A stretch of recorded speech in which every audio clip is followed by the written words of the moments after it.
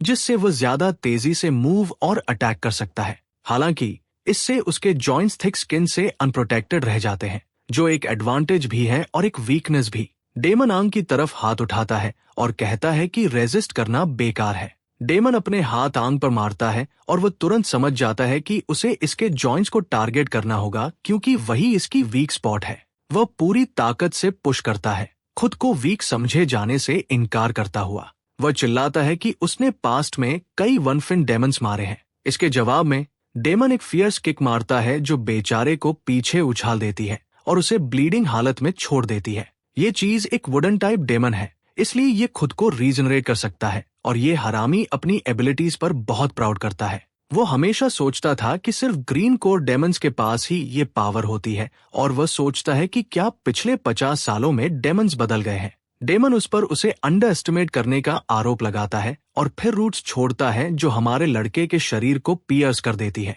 और उसे अपनी तरफ खींच लेती है। अकुस सिर से पकड़ते हुए डेमन कहता है कि वो अब भी नहीं समझ पा रहा कि वो आखिर है कौन। आंग महसूस करता है कि रूट्स उसके ऑर्गन्स में घुस रही है, जिससे सांस लेना लगभग नामुमकिन हो जाता है। वो अभी अभी रीबॉर्न हुआ है, फिर भी यहाँ वो एक बार फिर मरने के कगार पर है। बाकी तीनों की चिंता करते हुए वो पहले जैसी ही डिस्पेयर महसूस करता है और डरता है कि सब उसके साथ मर सकते हैं। आंग रिग्रेट और सौरों से भर जाता है, अपनी ही वीकनेस को कोसते हुए कि उसने उन्हें इसमें घसीट लिया। आंग की कमजोर हालत देखकर वन फिन डेमन उसे इवॉल्व होने के लिए खाने का फैसला करता है। जैसे ही वह आगे बढ़ता है, हमारे लड़के के अंदर एक आवाज सवाल करती है कि क्या डेमन सच में उसे डिवोर करने वाला है। ये इनर डेमन शिकायत करता है कि अगर आंग मर गया तो उसका खुद का प्लान फेल हो जाएगा, और उसे ये भी चिढ़ होती है कि उसे अपनी आखिरी एनर्जी खर्च करनी पड़ रही है। अब अचानक वन फिन डेमन हमारे लड़के से आती एक टेरिफाइंग पावर को सेंस करता है। एक डेमन फॉर्म उभरने लगता है और वन फिन डेमन अंदाजा लगाता है कि ये शायद 5 फिन या 6 फिन डेमन हो सकता है। लेकिन ऑरा कहीं ज्यादा स्ट्रांग होती है और शॉक वेव्स आसमान की तरफ शूट हो जाती है। एक 8 फिन डेमन फूट पड़ता है, जिससे वन फिन डेमन पैनिक में आ जाता है। नया आया खुद को सबसे स्ट्रॉन्ग रेड कोर डेमन और फिन डेमन्स का किंग बताता है। कांपते हुए वन फिन डेमन उसे क्रिम्सन फिन किंग कहता है। इसी बीच जियोटेंग तलाश जारी रखता है और जो भी डेमन सामने आता है उससे फाइट करता है। कुछ देर बाद वो रुकता है और नोट करता है कि उसने आसपास हर जगह चेक कर ली है, लेकिन सिर्फ 2 ही देखे हैं, कोई भी नो फिन डेमन नहीं। वह सोचता है कि 4 कैंडिडेट्स यहाँ नहीं हैं और कसम खाता है कि सनसेट से पहले उन्हें ढूंढे बिना नहीं रुकेगा। तभी वह दूर कहीं एनर्जी का एक बहुत बड़ा बर्स्ट सेंस करता है और सोचता है कि ये क्या हो सकता है। अंदाजा लगाता है कि शायद इसका कनेक्शन मिसिंग कैंडिडेट से है। उसी समय आंग कहता है कि वह हैरान है कि वो इतनी डार्क जगह में बिना किसी सनलाइट के मौजूद है। वो फाइनल डेमन से मांग करता है कि उसे बताए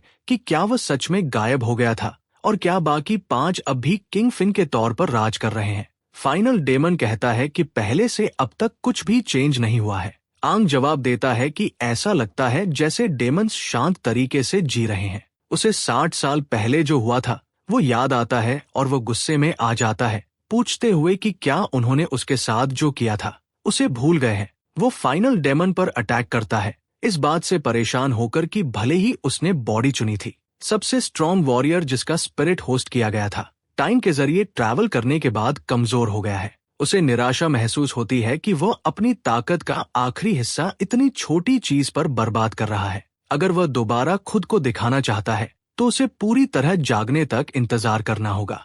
सबसे स्ट्रॉन्ग वॉरियर को धीरे धीरे अपनी सारी यादें वापस हासिल करनी होंगी। फाइनल डेमन समझाता है कि जिस फिन मेमोरी की बात आंग कर रहा है वो उनके ग्रोथ से जुड़ी हुई है। वो उनके घुटनों पर मौजूद उभार और उनके पास कितनी फिन्स हैं ये दिखाते हुए बताता है कि वही उनका लेवल दर्शाता है। जब उनमें और फिन्स उगती हैं तो उन्हें फिन मेमोरी की जरूरत होती है जो सिर्फ उनकी जाति के पास होती है। इसी वजह से वे हमेशा दूसरी रेस से ज्यादा स्ट्रॉन्ग होते हैं और जो वॉरियर बॉडी अभी इस्तेमाल कर रहा है वह भी उन्हीं जैसी है। हालांकि वे सिर्फ उसी रैंक के डेमन्स को खाकर ही लेवल अप कर सकते हैं। दूसरी तरफ आंग को खुद से ऊंचे रैंक के डेमन्स को खाना होगा ताकि वह छुपी हुई यादों को अनलॉक कर सके और इवॉल्व हो सके।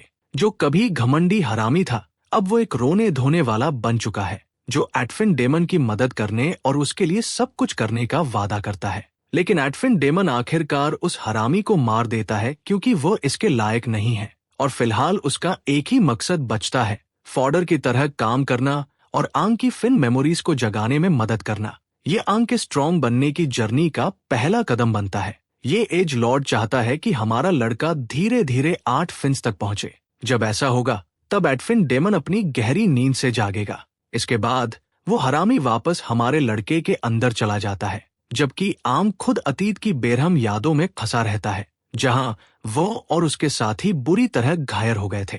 उसके साथी की आखिरी इच्छा थी कि उनकी मेजेस्टी आंग जिंदा रहे क्योंकि वो खास फीमेल उसका इंतजार कर रही है। जब सपना अचानक एक नाइटमेयर में बदलने लगता है तो वो वर्तमान में आंखें खोलता है और सोचता है कि क्या वो सपना देख रहा था। उसे एहसास होता है कि ये बहुत पुराने समय की यादें हैं और वो बहुत डर महसूस करता है। तभी उसके दोस्त अंदर आते हैं, खुश होते हुए कि वह जाग चुका है और वह उन्हें देखकर हैरान हो जाता है। सुजू नोटिस करती है कि हमारे लड़के के बाल अलग दिख रहे हैं और पूछती है कि क्या ये डेमोनिक डोर की वजह से हुआ है। आंग कंफ्यूज महसूस करता है क्योंकि उसे समझ नहीं आता कि वह क्या कह रही है। फिर वह चेक करता है कि सब ठीक है या नहीं। उसे याद आता है कि फाइनल डेमन ने उन्हें जमीन के नीचे खींच लिया था। जियांग और बाकी 2 कमांडर्स अंदर आते हैं और चाहते हैं कि हमारा लड़का बताए कि नीचे क्या हुआ था। आंग पूछता है कि सारे सीनियर्स उससे मिलने क्यों आए हैं। टाटा योशियो उसे बताती है कि उनका ब्रूट कमांडर उन्हें वापस लेकर आया था। वो उसे फिर से टैंग टैंग कहकर बुलाती है, जो सीधा सीधा शर्मनाक है। जोएल आगे समझाता है कि उनके ब्रूट कमांडर ने चारों को एक गुफा में बेहोश पाया था।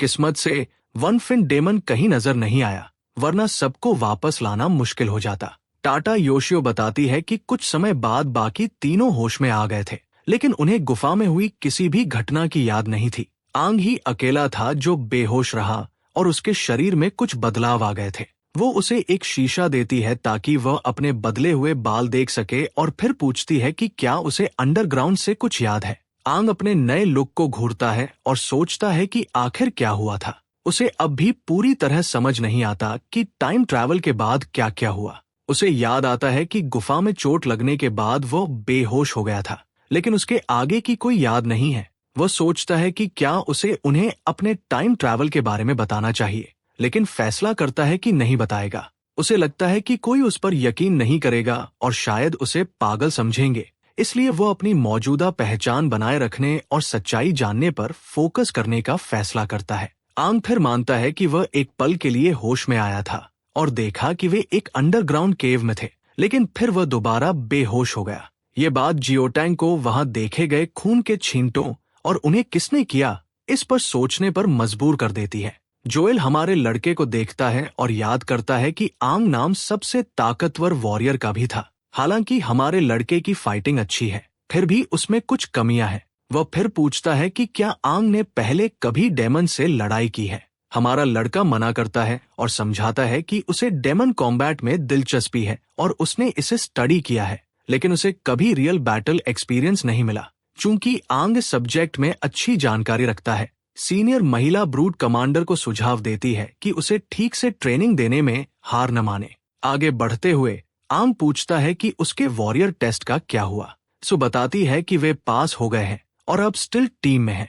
लोन जोड़ता है कि हाल की घटनाओं की वजह से जी टोंग ने उन्हें 4 लोगों के एक ग्रुप में बना दिया है। लियो भी बोलता है कि वे बाकी सबकी तुलना में पीछे हैं। जियांग समझाता है कि उन्हें पॉइंट्स कमाने के लिए मिशंस करने होंगे और क्योंकि आंग 3 दिन तक बेहोश था, उनके पास अभी तक कोई पॉइंट्स नहीं है। आंग है, वह शॉक्ड होता है कि वह इतनी देर तक अनकॉन्शियस रहा। अगले दिन चारों अपने नए यूनिफॉर्म में शहर में खड़े होते हैं। लोग उन नए वॉरियर्स के बारे में बात कर रहे होते हैं जो 3 दिन पहले आए थे।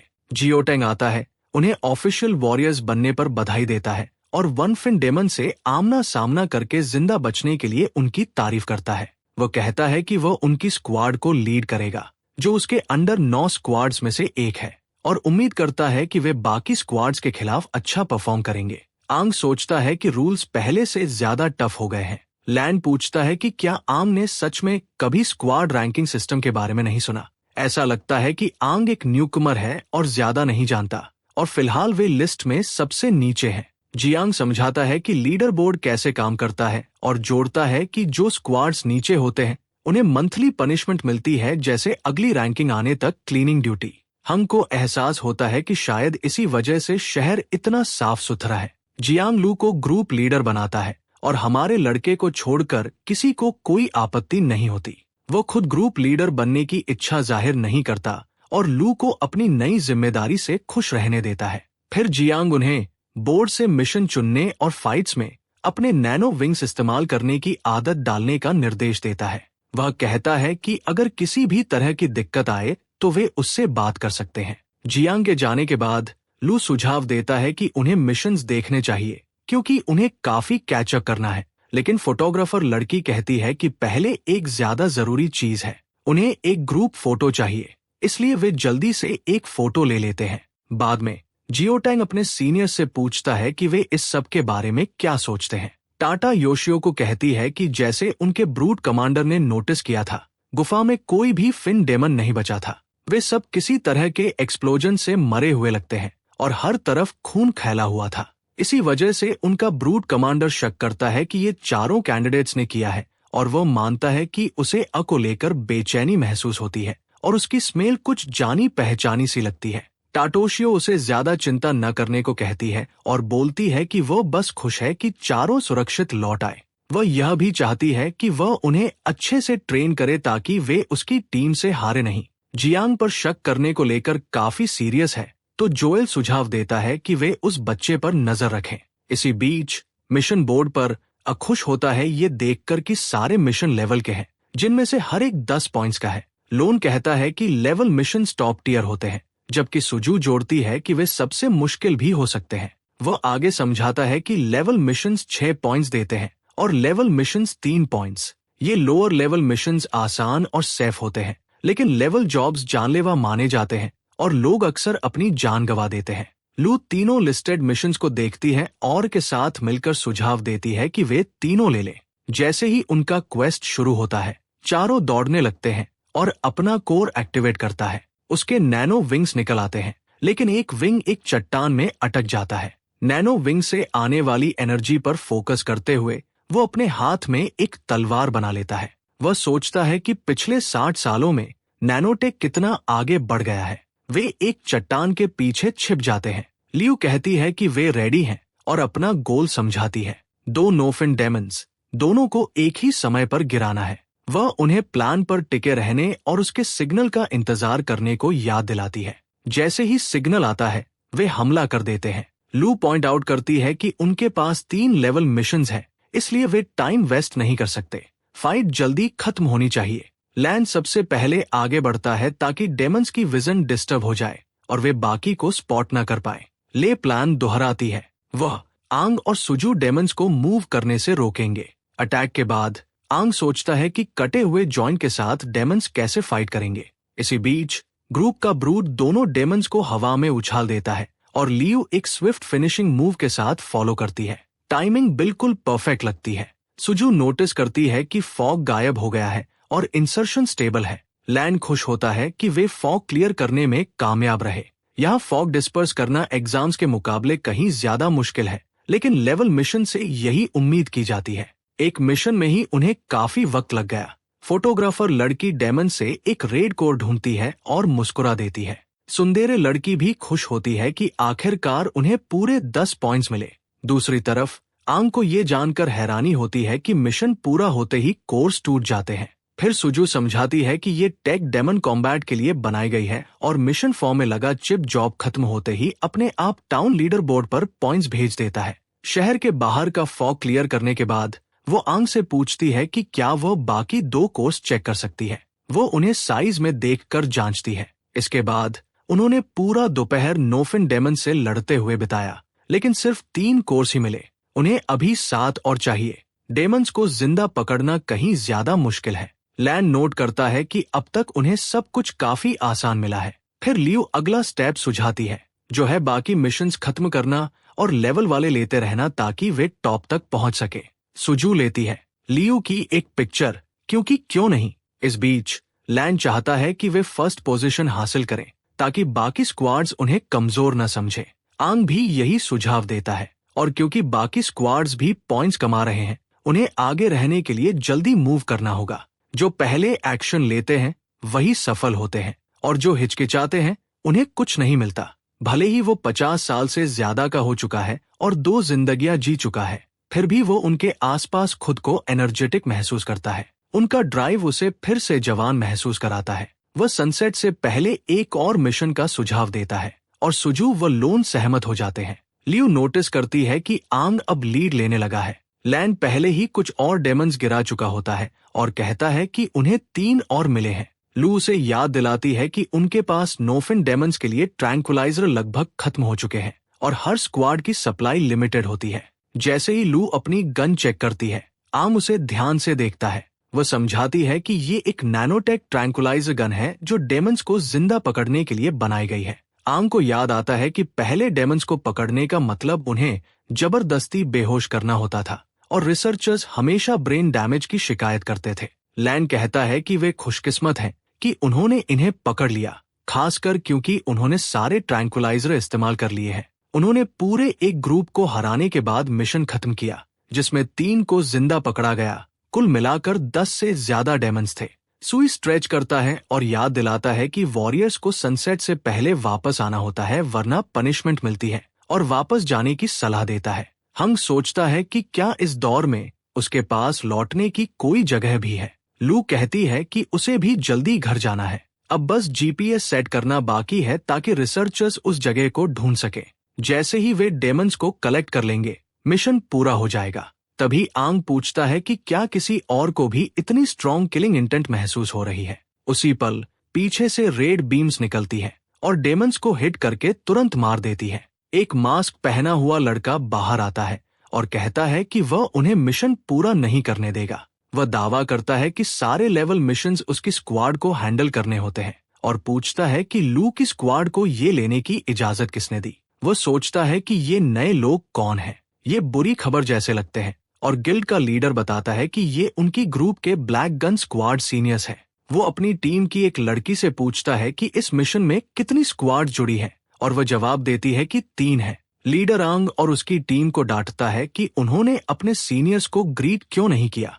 ब्लैक गन स्क्वाड के चारों मेंबर्स पास में उतरते हैं और लू की टीम पर बिना इजाजत लेवल मिशंस लेने का आरोप लगाते हैं। उन्हें लगता है कि लू की टीम उनका अपमान कर रही है। जाहिर है आटुंड्रे लड़की गुस्से में है कि उन्होंने उन डेमंस को मार दिया जिन्हें पकड़ने के लिए उसने और उसके दोस्तों ने इतनी मेहनत की थी। ब्लैक गन स्क्वाड का एक लड़का पूछता है कि लू की टीम को कौन लीड करता है और वह सामने आकर हेलो कहने क्यों नहीं आया। दूसरी तरफ लू उसे किक मारने के लिए दौड़ती है, लेकिन वह डॉज कर लेता है और पूछता है कि वह अपने सीनियर्स पर अटैक करने की हिम्मत कैसे कर सकती है। जवाब में लू इन तथाकथित सीनियर्स के लिए अपनी नफरत दिखाती है। लैन और सुजू माहौल शांत करने के लिए बीच में आते हैं। फोटोग्राफर लड़की चिंता जताती है कि ब्लैक गन स्क्वाड अनरीजनेबल हो रहा है और पूछती है कि वे उसकी टीम द्वारा पकड़े गए डेमंस को ऐसे कैसे मार सकते हैं।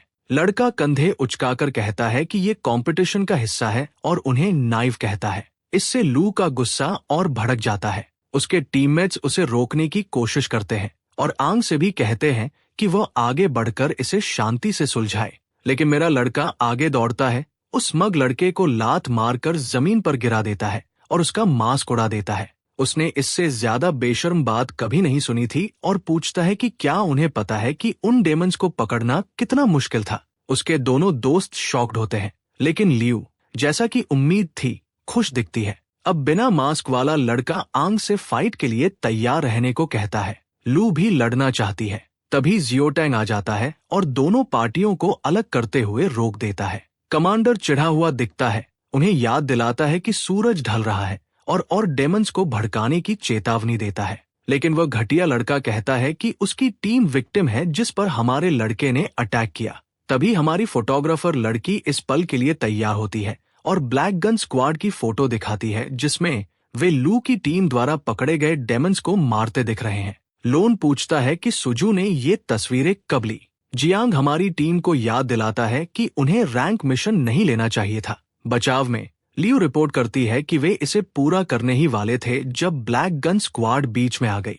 खैर, कमांडर पूरी बात को टाल देता है और मानता है कि जब ब्लैक गन स्क्वाड नई थी तब उनके भी ऐसे ही रन-इन्स हुए थे, इसलिए वह इस सिचुएशन पर कुछ नहीं करेगा। हर स्क्वाड को खुद ही इन समस्याओं से निपटना होगा। सबसे जरूरी है कातादा में पॉइंट्स कमाना। सीधे नुकसान पहुंचाना या दूसरे वॉरियर्स की जान जोखिम में डालना मना है, लेकिन बाकी सब, जैसे किसी और का मिशन बिगाड़ना, हो सकता है। वो याद दिलाता है कि ये रूल्स सबके लिए एक जैसे हैं और आगे चलकर वे इससे भी बुरी चीजें देखेंगे। वो सिर्फ बीच में आया क्योंकि लगभग अंधेरा हो चुका था, इसलिए वह उन्हें टाउन वापस जाने को कहता है। वो ब्लैक गन स्क्वाड को भी डांटता है क्योंकि ये शर्मनाक है कि वे एक रूकी टीम से हार रहे थे। जैसे ही वो लड़का जाने लगता है, वो आंग से उसका नाम पूछता है और हमारा लड़का खुले दिल से बता देता है। और वो लड़का थोड़ा असहज दिखते हुए अपने टीममेट्स की तरफ मुड़ता है और याद करता है कि अ का नाम सबसे ताकतवर वॉरियर से मेल खाता है। वह कसम खाता है कि वह हमारे लड़के और उसकी स्क्वाड को आसानी से पॉइंट्स नहीं लेने देगा। वह यह भी चाहता है कि उसके चेहरे पर लगे कट और बेइज्जती की कीमत चुकाए। फिर वह अपना मास्क वापस पहनता है और अपनी स्क्वाड को लेकर चला जाता है। जियांग नोट करता है कि black gun squad top squad नहीं है, लेकिन वे तेजी से एक्शन लेते हैं और शायद लू की टीम का फिर से काम बिगाड़ने की कोशिश करें। उनका लीडर भी गन इस्तेमाल करता है और भले ही उस लड़के ने खुलकर नहीं दिखाया, जियोटेंग मानता है कि वह एक न्यूकमर के हिसाब से स्ट्रांग है। एक रियल फाइट किसी भी तरफ जा सकती है। फिर वह हमारी टीम को टाउन लौटने का ऑर्डर देता है। लू हमारे लड़के की तरफ देखती है और पूछती है कि वो इतना रेकलेस क्यों था। वो उसकी किक के लिए उसे थैंक यू भी कहती है। लैन अपने दोस्त को डिनर के लिए अपने घर बुलाता है, लेकिन आंग मना कर देता है। इससे मसल हेड सोचने लगता है कि क्या हमारे लड़के के पास कोई सीक्रेट प्लान है। खैर, आंग मान लेता है कि हाँ, और आज 3 और डेमंस के पीछे जाने का प्लान बताता है। बाद में रात को स्पीकर्स बजते हैं और सबको अपनी सेफ्टी के लिए टॉवर से बाहर न जाने की चेतावनी देते हैं। आंग एक साइड में खड़ा होकर सोचता है कि उसने सिर्फ अनाउंसमेंट सुनी है, किसी को चलते हुए नहीं देखा। वो समझता है कि जब टाउन लॉकडाउन है तो करने को ज्यादा कुछ नहीं है, इसलिए वो अपने सीक्रेट मिशन के बाद अपना घर चेक करने का सोचता है। वो नोटिस करता है कि मेन गेट की सिक्योरिटी ढीली है, सिर्फ एक गार्ड है, तो वो अंदाजा लगाता है कि या तो लोगों की कमी है या उन्हें रात में किसी के बाहर जाने की उम्मीद नहीं है। गेट में इतना गैप है कि वह आसानी से निकल सकता है, तो वह बाहर जाने की तैयारी करता है। तभी लियू आ जाती है। उसे पहले से पता था कि वो ऐसा करेगा। वो एक्साइटेड लगती है और याद दिलाती है कि उसने पहले ही पकड़ लिया था जब उसने इशारा किया था कि वह रात में बाहर जाएगा। पहली बार उसकी तेज समझ और डिटेल पर ध्यान हमारे लड़के को सच में चिंता में डाल देता है। फिर वह पूछती है कि वह इतनी देर से क्यों निकल रहा है और क्या उसे कहीं खास जाना है। वह मजाक करता है कि उसने ज्यादा खा लिया है और थोड़ा चलना चाहता है। फिर वह मान लेता है कि वह सुबह सबको सरप्राइज देना चाहता है और पहले मास्क वाले लड़के ने जो उनका एफर्ट खराब किया था उसकी भरपाई करना चाहता है। अब जब उसने उसे पकड़ लिया है, उसका प्लान खतरे में लग रहा है। जैसे ही वे टाउन से गुजरते हैं, लियू भी पहुंच जाती है और उसके प्लान के बारे में पूछती है। वो मुश्किल से इंतजार कर पा रही है कि कल उस मास्क वाले लड़के का कंफ्यूज चेहरा देखे। आंग उसकी खिलखिलाहट नोटिस करता है और उसे पॉइंट आउट करता है, लेकिन वह लेडी मना कर देती है, भले ही वह साफ तौर पर एंटरटेन हो रही हो। गेट के ऊपर 2 गार्ड उबासी लेते हुए बैठे होते हैं। एक शिकायत करता है कि रात की ड्यूटी बहुत खराब है और बस गेट बंद करना चाहता है क्योंकि किसी को बाहर नहीं जाना चाहिए। दूसरा, जो स्नैक खा रहा होता है, उसे ऐसा कहने से मना करता है वरना थर्ड कैप्टन सुन सकता है। वह समझाता है कि गैप इमरजेंसी के लिए खुला रहता है। दरअसल कुछ साल पहले कुछ रिफ्यूजी आए थे और गेट देर से खुलने की वजह से डेमंस ने उन पर हमला कर दिया था। इसलिए अब हर टाउन एहतियात के तौर पर एक गैप छोड़ता है। पहला गार्ड माफी मांगता है और दूसरा कहता है कि चिंता मत कर, वे इस थकाऊ काम के आदी हो जाएंगे। फिर वह एक एडल्ट फोटो बुक निकालता है। पहला गार्ड नोटिस करता है कि इसमें दूसरे टाउन्स की फीमेल वॉरियर्स की नई तस्वीरें हैं, लेकिन ये हैरानी की बात नहीं है क्योंकि इस पर बहुत सारा पैसा लगा होगा। जब दोनों परवर्ड्स डिस्ट्रैक्ट होते हैं, हमारा डुओ गेट से चुपचाप निकल जाता है और नोटिस करता है कि पुराना एग्जाम ग्राउंड पहले से भी ज्यादा घने फॉग से ढका हुआ है। वे दूसरी जगह जाते हैं जहां लू कहती है कि नोटिस होने के चांस कम है क्योंकि वह दीवारों से दूर है और कवर के लिए सड़ा हुआ जंगल है। फिर हमारा लड़का उसे प्लान समझाता है। वह डेमंस को बाहर लुभाएगा और उसे उनके सिर पर निशाना लगाना है। वे शुद्ध ताकत का इस्तेमाल करके उन्हें नॉकआउट करेंगे। वो फॉग में कदम रखता है और उसे उसके लिए इंतजार करने को कहता है। लियू आंग की स्किल्स पर भरोसा करती है, लेकिन फिर भी जब वो घने कोहरे में गायब होता है तो उसे बेचैनी महसूस होती है। वह तय नहीं कर पाती कि वह एक्साइटेड है या वॉरिड, लेकिन वो फोकस करती है और रेडी रहती है। लू इस बात से इम्प्रेस होती है कि आंग कितनी स्मूथली डेमंस को बाहर खींचता है। वह एक बार में सिर्फ एक नोफिन डेमन को बाहर लाता है, जिससे उन्हें पकड़ना आसान हो जाता है। उसके लिए ये ब्रूट फोर्स वाला फाइटिंग स्टाइल नया और मजेदार लगता है। वो जल्दी सीख लेती है और अच्छा करती है। जब आंग सिग्नल देता है, लड़की आगे बढ़ती है और मिलकर वे डेमन को हल्के लेकिन सटीक हिट से हैंडल करते हैं, जैसे वे उसके साथ खेल रहे हों।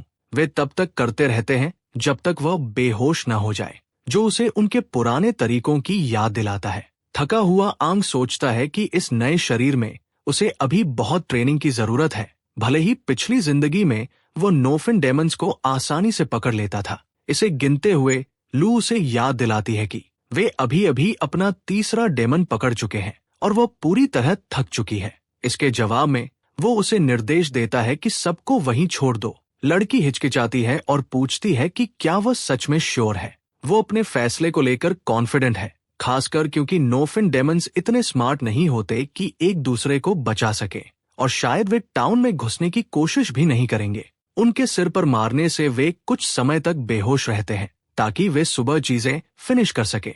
लड़की इस बात से इम्प्रेस होती है कि उसे इतना सब कैसे पता है। उसकी प्रतिक्रिया आंग को एहसास दिलाती है कि शायद उसने ज्यादा बोल दिया। अचानक 2 वन फिन डेमन्स दिखाई देते हैं, साफ तौर पर पास के इंसानों की गंध सूंघते हुए। आंग को चिंता होती है कि एक साथ 2 आ गए हैं। वह जानता है कि वह और लियू इस तरह की फाइट के लिए तैयार नहीं है। टाउन में अलार्म बजता है और तीनों सीनियर्स गेट के ऊपर की ओर दौड़ते हैं। जोएल गार्ड्स को बताता है कि उन्होंने वन फिन डेमन्स को स्पॉट किया है, इसलिए स्पॉटलाइट्स इस्तेमाल करें। ताता योशियो पूछती है कि क्या ये वही डेमन्स हैं जो एग्जाम के समय थे। जियांग कंफर्म करता है कि ये वही नहीं है। गार्ड्स दोनों वन फिन डेमन्स को देख लेते हैं, जिससे जोएल को शक होता है कि कोई चीज उन्हें और पास खींच रही है। वह सबको शांत रहने, गेट बंद करने और डिफेंस कैनन्स रेडी करने को कहता है, लेकिन जियांग चिल्लाता है कि गेट बंद मत करो क्योंकि कोई अभी भी बाहर है। वो हमारे डुओ को बाहर देखकर गुस्से में आ जाता है और जानना चाहता है कि वे इतनी देर से टाउन क्यों छोड़े। सीनियर औरत बेताबी से जानना चाहती है कि दोनों बच्चे इस वक्त बाहर क्या कर रहे हैं। वे 3 नोफिन डेमन्स को बंधा हुआ देखते हैं, जिससे जियांग को समझ आता है कि ये दोनों बच्चे उस मिशन की भरपाई करने आए थे जो पहले खराब हो गया था। जोएल हैरान नहीं होता क्योंकि ये नए वॉरियर्स की एक टिपिकल गलती है जो बहुत बोल्डली एक्ट करते हैं। फिर भी जी याओ गुस्सा हो जाता है और फैसला करता है कि लौटने पर दोनों को सजा देगा। वो डेमन्स की ओर चार्ज करता है और ताता योशियो अपने साथी सीनियर से कहती है कि वह जी याओ टोंग का पीछा करेगी, बाकी उसे सौंपते हुए। जोएल आ भरता है क्योंकि उसकी अच्छी खासी नाइट ऑफ ड्रिंकिंग बर्बाद हो गई। इसी बीच जब वन फिन डेमन्स वॉरियर्स को देखते हैं, आंग लड़की से रुकने को कहता है। वो बैकअप का इंतजार करना चाहता है और देखना चाहता है कि क्या वही असली टारगेट है। वो सोचता है कि क्या ये वही चीज है जो पहले हुई थी, शायद उसके रीइंकार्नेशन या टनल में हुई उस अजीब घटना से जुड़ी हुई। लू इस बीच साथ में फाइट करने का सुझाव देती है। एक डेमन पूछता है कि क्या वे रेजिस्ट करने का प्लान कर रहे हैं। फिर लू पर फोकस करता है और उसे यूजलेस कहता है। तुरंत वो बदमाश उन पर झपट्टा मारता है, लेकिन लड़की को धक्का देकर बचा लेता है और डेमन आंग के क्विक रिफ्लेक्सेस पर कमेंट करता है। लियू डेमन को किक मारती है और पानी नोटिस करती है, सोचती है कि कहीं उसका निशाना चूक तो नहीं गया। दूसरा डेमन उसे 3 स्ट्रैंड से खसा लेता है। पहला डेमन आंग को शार्प रहने की चेतावनी देता है। अचानक जियोटैंग पहुंचता है और एक डेमन को पंच मारता है। वो कसम खाता है कि वह बच्चों को चोट नहीं लगने देगा और सबको शांत रहने को कहता है। ताता योशियो को देखती है कि एक डेमन ब्लू कोर है, वाटर टाइप, और दूसरा रेड कोर है, अर्थ टाइप, इसलिए वो लियू को बचाने पर फोकस करने का फैसला करती है। अर्थ डेमन भगवानों का शुक्र मनाता है कि वह हिट ब्लॉक कर पाया, वरना उसका बदसूरत सिर उड़ जाता। जोएल सोचता है कि वे स्टैंड ऑफ में है और कैनन फायर रोकने को कहता है। एक लड़की आती है और रिपोर्ट देती है कि बड़ी संख्या में नोफिन डेमन्स आ रहे हैं। जोएल पूछता है कितने, और वह पूरे होड़ की रिपोर्ट देती है। इतने सारे डेमन्स के करीब आते ही जोएल अलार्म बजाने का ऑर्डर देता है और सभी वॉरियर्स को उनकी पोजीशंस पर जाने को कहता है। जैसे ही अलार्म बजता है, सब दीवार पर चढ़ जाते हैं। पूरे होड़ को देखकर जियोटेंग समझ जाता है कि ये हरामी पूरी तैयारी के साथ आए हैं। आंग नोटिस करता है कि डेमन सीधे टाउन की तरफ बढ़ रहे हैं और तात योशियो कहती है कि दोनों वन फिन डेमन्स ने ही उन्हें बुलाया होगा। इसी बीच लू चिल्लाती है कि उसकी चिंता मत करो और टाउन की रक्षा करो।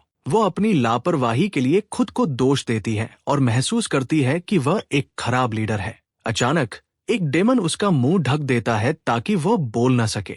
जियोटैंग और बाकी पीछे हटते हैं और दूसरा डेमन उन पर हमला करता है। ब्रूट कमांडर ताता योशियो को सावधान रहने की चेतावनी देता है और वो उन पर फेंके जा रहे कुछ स्पाइक्स तोड़ने में कामयाब हो जाती है। आंग नोटिस करता है कि डेमन्स असल में उसे टारगेट नहीं कर रहे हैं। जैसे ही वो एक वन फिन डेमन के पास से गुजरता है, वो उसे आगे बढ़ते रहने को कहता है। जियांग देखता है कि डेमन ने आंग को जाने दिया और सोचता है क्यों। फिर डेमन दोबारा उन पर झपटता है, चेतावनी देते हुए कि अगर वे सावधान नहीं रहे तो मर जाएंगे। इसी बीच एक और डेमन लू को घसीट कर ले जाता है। आंग को शक होता है कि यह कैप्टन से उसे अलग करने की ट्रिक है। वो शांत रहने की कोशिश करता है, ये जानते हुए कि वह बिना सोचे समझे झपटने के लिए इतना स्ट्रॉन्ग नहीं है। दोनों सीनियर्स चिल्लाते हैं। सीनियर्स आंग को लू का पीछा न करने के लिए चिल्लाते हैं, कहते हैं कि उसका एक वन फिन डेमन के खिलाफ कोई चांस नहीं है। लेकिन आंग उसकी आंखों की उस जानी पहचानी झलक को भूल नहीं पाता। और वो उसे यूं ही छोड़ नहीं सकता। उनकी चेतावनियों को इग्नोर करते हुए वो उसे बचाने के लिए दौड़ पड़ता है। डेमन लू को जमीन पर रखता है और बोलता है कि इंसान कितने इंटरेस्टिंग होते हैं। उसने सुना है कि इंसान जब बिल्कुल निराश हो जाते हैं तो चीखते हैं, और वह अपनी जिज्ञासा शांत करने के लिए उससे भीख मांगने को कहता है। लू का मुंह ढका देखकर डेमन समझ जाता है कि वो क्यों नहीं चीख रही।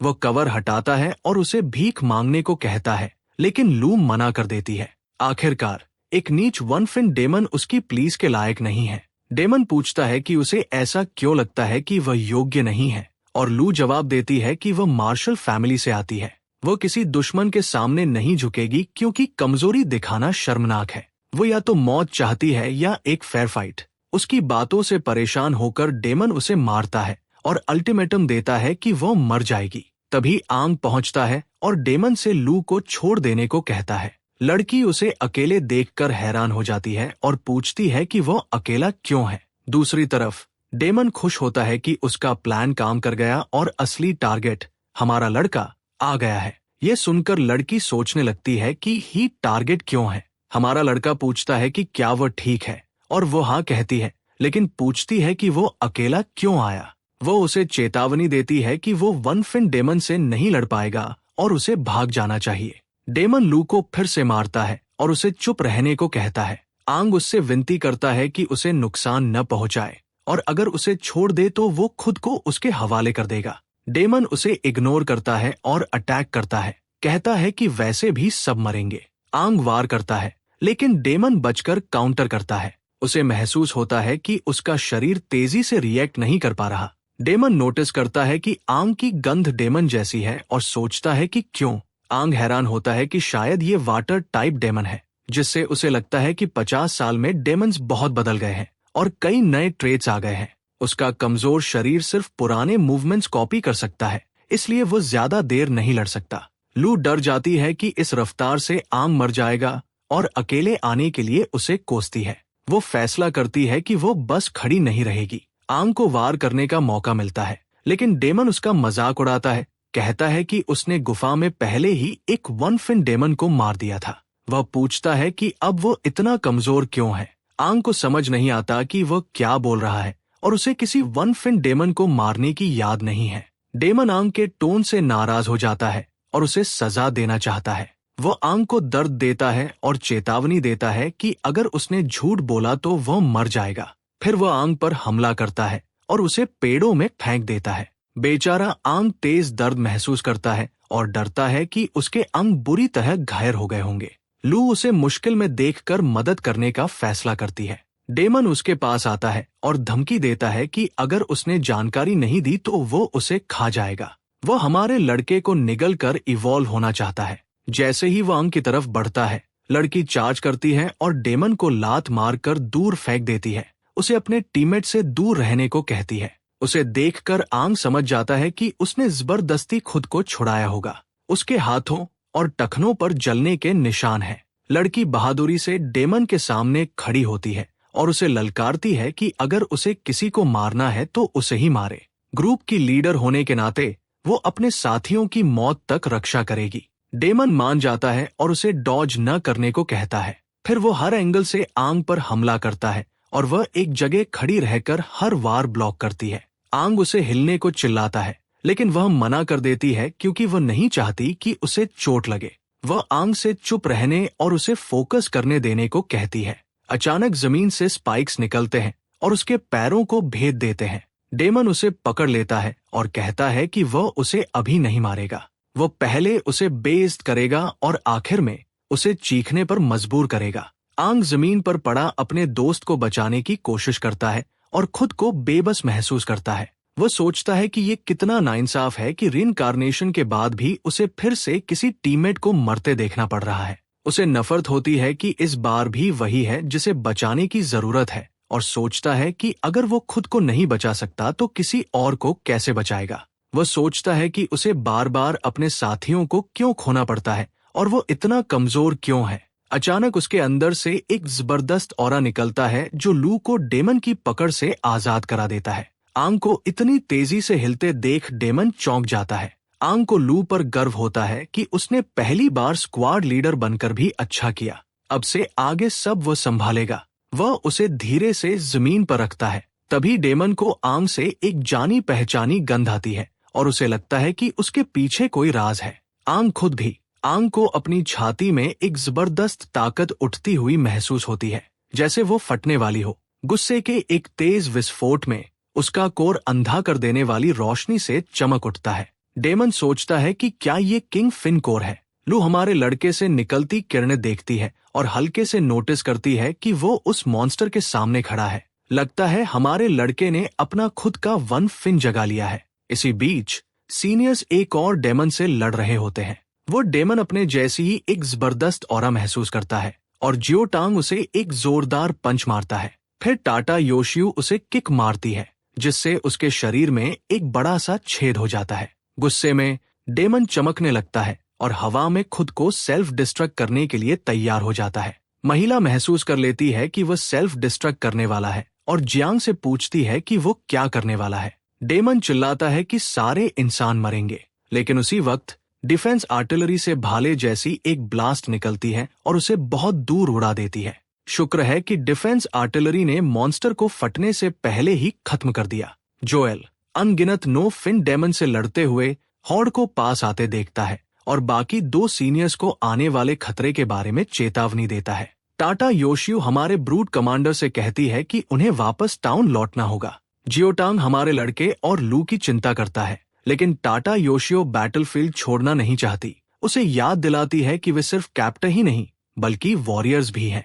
इसलिए ये सख्त फैसला लेकर वे शहर की रक्षा के लिए जल्दी से लौट जाते हैं। दूसरी तरफ वन फिन डेमन पूछता है कि आंग उनमें जैसा क्यों लगता है, फिर भी इंसान जैसा क्यों दिखता है। वह आंग के ह्यूमन फिन्स देखकर कंफ्यूज हो जाता है, जो नामुमकिन होने चाहिए। आंग सोचता है कि शायद उसके रीइंकार्नेशन ने उसे डेमन पावर दे दी है। फिर वह लू पर हीलिंग पावर इस्तेमाल करता है। हमारे लड़के को इतनी आसानी से लड़की को हील करते देख डेमन चौंक जाता है और पूछता है कि क्या वो वुड टाइप है। ये हीलिंग पावर शायद इसलिए है क्योंकि उसने एक one fin wood type demon को एब्जॉर्ब किया था। अगर वो एक one fin water type demon को हरा कर एब्जॉर्ब कर ले तो उसे वाटर पावर भी मिल सकती है। डेमन आंग की ताकत देखकर हैरान रह जाता है। ऐसी ताकत उसने पहले कभी नहीं देखी। वो उसके पीछे जड़ें उगा देता है और कहता है कि वह डेमन की ताकत अपने लिए लेना चाहता है। जब उसे एहसास होता है कि आंग ने वुड टाइप डेमन को एब्जॉर्ब किया है तो वो घबरा जाता है। इस घबराहट को देखकर हमारा लड़का खुश होता है, क्योंकि उसने अपनी पिछली जिंदगी में कभी किसी डेमन को डरते हुए नहीं देखा था। वो आगे बढ़ता है और डेमन से कहता है कि वह अपनी पूरी ताकत इस्तेमाल करे ताकि वो उसकी पावर को नाप सके। डेमन सच में जानना चाहता है कि हमारा लड़का इंसान है या डेमन। यह कहते ही वह तुरंत आंग पर चार्ज करता है। वुड टाइप डेमन्स की सारी क्षमताएं होने की वजह से आंग बेलों जैसे टेंटिकल्स बुलाता है जो डेमन को पकड़ लेते हैं। दर्द में डेमन भी अपना हिडन मूव इस्तेमाल करने का फैसला करता है। वो अपने वाटर विप्स आंग पर चलाता है, लेकिन हमारा लड़का डॉज कर जाता है। डेमन फिर से झपटता है और कहता है कि वह कोई रहम नहीं दिखाएगा। लड़ते हुए वो डींग मारता है कि आंग कभी असली डेमन पावर नहीं समझ पाएगा। वो एक जोरदार किक मारता है जिससे हमारा लड़का पेड़ों में जा टकराता है। आंग मानता है कि वह अभी डेमन की ताकत को पूरी तरह नहीं समझ पाया है, लेकिन अगर डेमन जानता कि वह कितनी तेजी से सीख सकता है तो उसे समझ आ जाता कि वह सबसे ताकतवर वॉरियर है। उसे पता है कि जीतने के लिए उसे लगातार खुद को अडैप्ट करना होगा। डेमन उसके वुड टाइप हीलिंग पर हैरानी जताता है और आंग तुरंत बात समझ जाता है।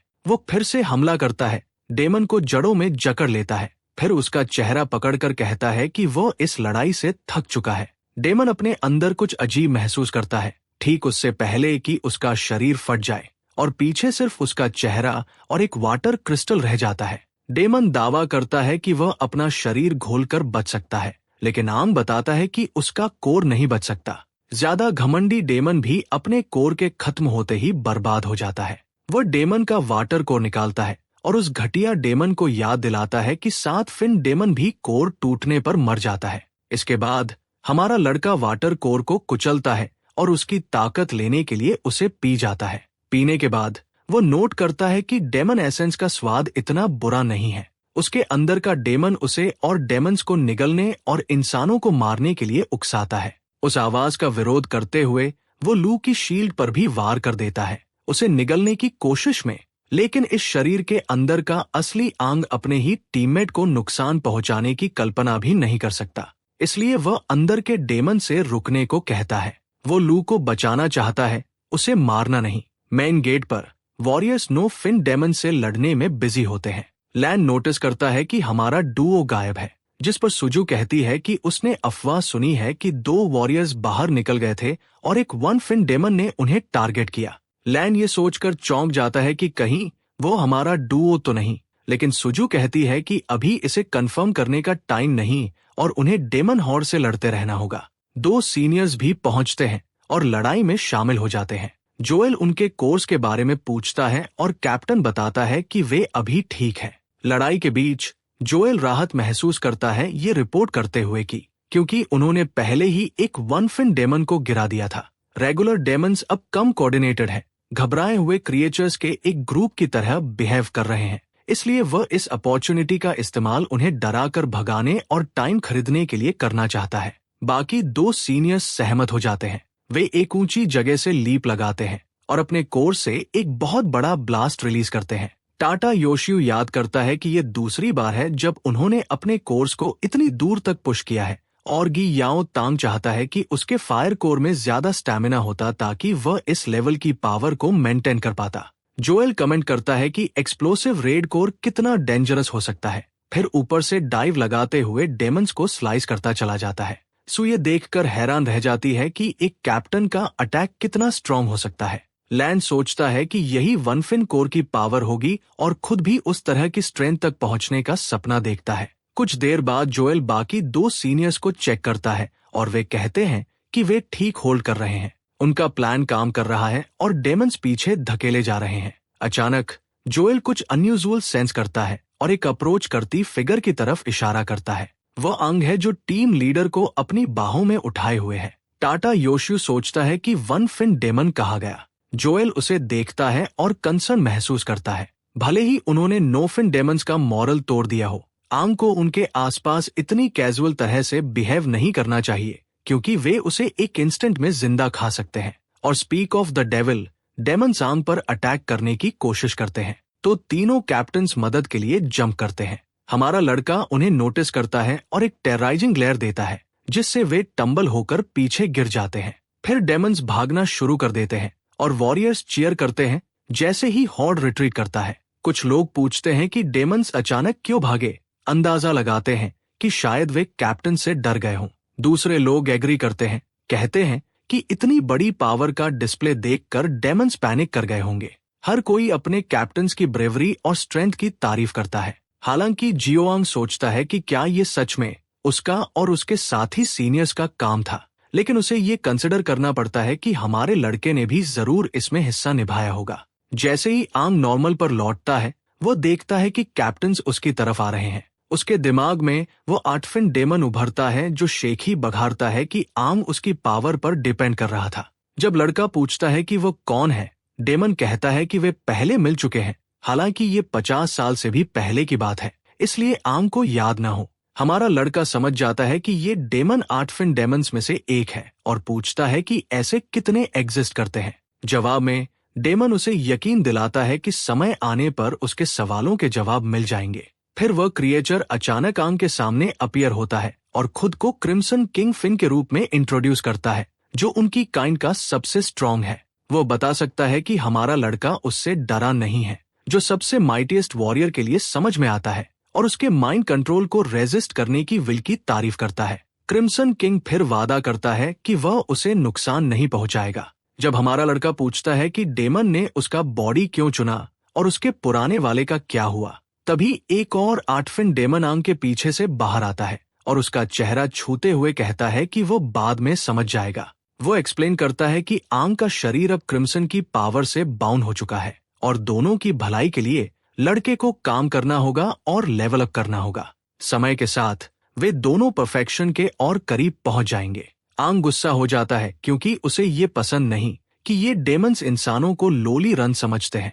खड़ा होकर वो डेमन को पंच मार देता है। रियलिटी में आंग अचानक सपने से बाहर आता है और आगे की ओर लंच करता है, लू को उसकी शर्ट से पकड़ते हुए जैसे कि वो उसे पंच मारने वाला हो। फिर जैसे ही उसकी नजर उसकी माइटी व्हाइट मिल्कर्स पर पड़ती है, उसे होश आ जाता है। बेशक लू उसे थप्पड़ मारती है और बाकी लोग उसे नीचे दबा देते हैं, पूछते हैं कि उसने ऐसा बिहेव क्यों किया। उसी पल लियू के पिता जुन गोंग पहुंचते हैं और सबको कहते हैं कि अपने सेवियर को दुश्मन की तरह ट्रीट ना करें। लाइक होम, वो नोट करता है कि लू नेचुरली जिद्दी है, इसलिए जरूरत पड़ने पर बिना दया दिखाए उसे कंट्रोल में रखना चाहिए।